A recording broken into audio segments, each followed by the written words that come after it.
Hello, everyone. That was Slow News, a musical act from Chicago. They will be joining us for musical interludes throughout the event today. We're going to get started because we really do have a marathon of an event prepared for you today, and we need every single minute that we can we dedicated to this, to the presentations. Welcome to the Marathon Zoomposium, what happens at the intersection of conceptual art and teaching. This is a 6-hour and 10-minute non-stop event. This event was conceptualized as both an academic gesture and an art move. We thank you for joining us to make it.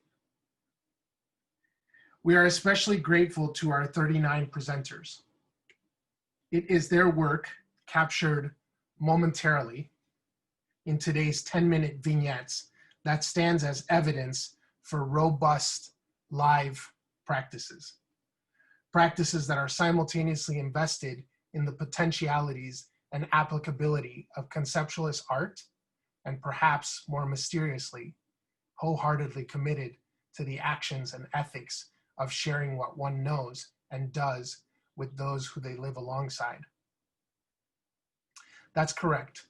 Today we offer up two intersecting realms, conceptualist art and teaching, as equal contributors in an attempt to make an art and a teaching of full integrity.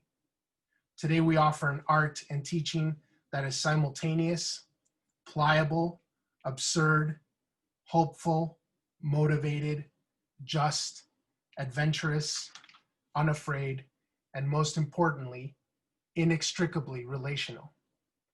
Today we think through art as teaching and teaching as art.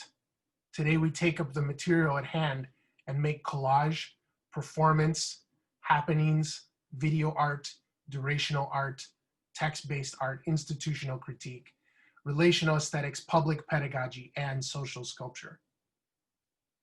Like I said, I'm grateful that you are here making this with us. Before we get started, I would like to do a few bits of housekeeping that I will continue to actually bring up periodically throughout the day due to the fact that people will be coming in and going out for the next 6 hours. First of all, I would like to thank the University of Illinois for all their support with this project, Conceptual Art and Teaching. This is actually only the first iteration of a live thing that we're doing. We're hoping to have an actual in-person symposium at the end of the year, assuming that we're back to being in person, and then hopefully another one in 2 years from now. Our hope is to also have publications that we get to produce and partnerships. So if this is work that you're interested in, if this is a conversation that you're interested in, we would like to invite you at some point or another to get in touch with us.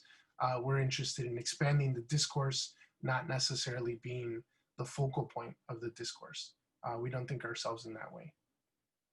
In particular, I would like to thank the U of I's Provost and the Vice Chancellor for Research and the Dean of the College of Fine and Applied Arts, Kevin Hamilton, and the Director of the School of Art and Design at the University of Illinois, Alan Meddy, and my colleagues at the school, and all of our wonderful students who are some of the most impactful teachers and co-constructors that I have ever known. I can't say enough about my research assistants, and maybe at this point, Catalina, you could turn on your camera so people could see you. This is Catalina Hernandez.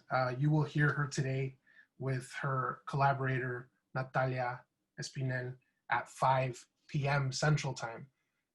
Hopefully you're still here, but if not, come back for that. I could not put this event together without the precision and the timeliness that Catalina brings to her work.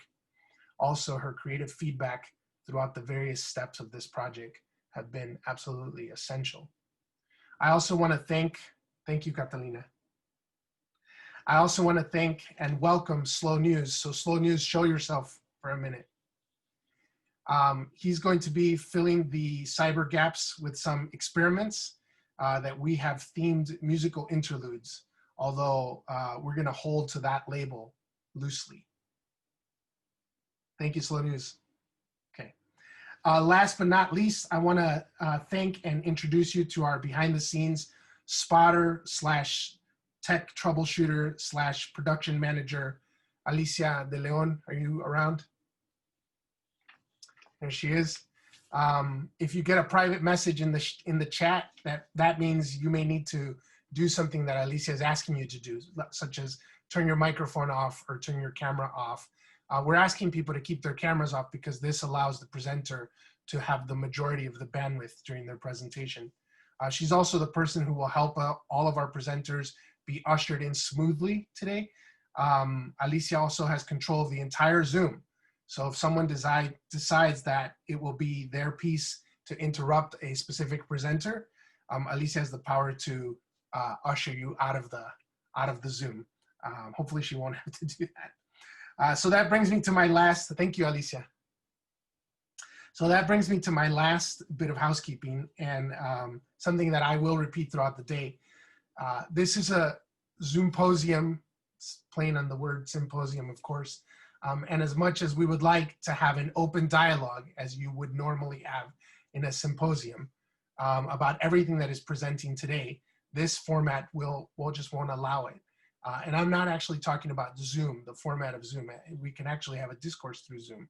I'm talking about the performative parameters of 39 micro lectures in 6 hours. Time just won't allow the discourse. However, even though we will not be addressing the content questions face-to-face or with the presenters, what we would invite you to do is to put any comments or questions or ideas or thoughts in the chat.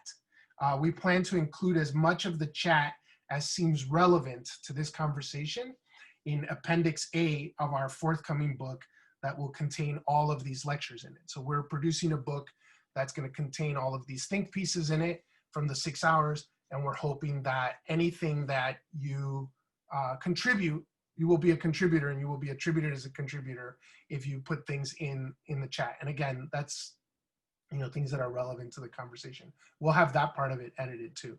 And of course, if there's something that you say that you don't want published, we can eliminate that too. In the end, this conversation, our conversation, is always in part open-ended. So that I can't say enough, to be honest with you, about the amount of generosity that has been extended to us by the presenters. The hard work that they've been putting in, I think is really gonna make into each one of their presentations, is really gonna make it worth sticking around for the full 6 hours. There is one of our presenters, unfortunately, who is Natalia Calderon, who was not able to make it today due to some unforeseen circumstances. But fortunately, that's unfortunate for us that she's not gonna present. But what is sort of fortunate is that, her spot was right in the middle of the day. So that's gonna give us a 10-minute either breather or a little bit of a cushion to try to accommodate for any slight deviation in our time constraints, even though all of the presenters at this point have been given very strict indications as to how to contain their presentation, and everyone's going to respect the 10-minute limit. So once again, I want to welcome everybody, and I'll come in throughout the day to just give us some sort of technical reminders and to get us into the next person. And the way that I'm planning on doing that is simply by holding up a sign like this so that I won't be tempted to tell you all of the amazing things that I know about them.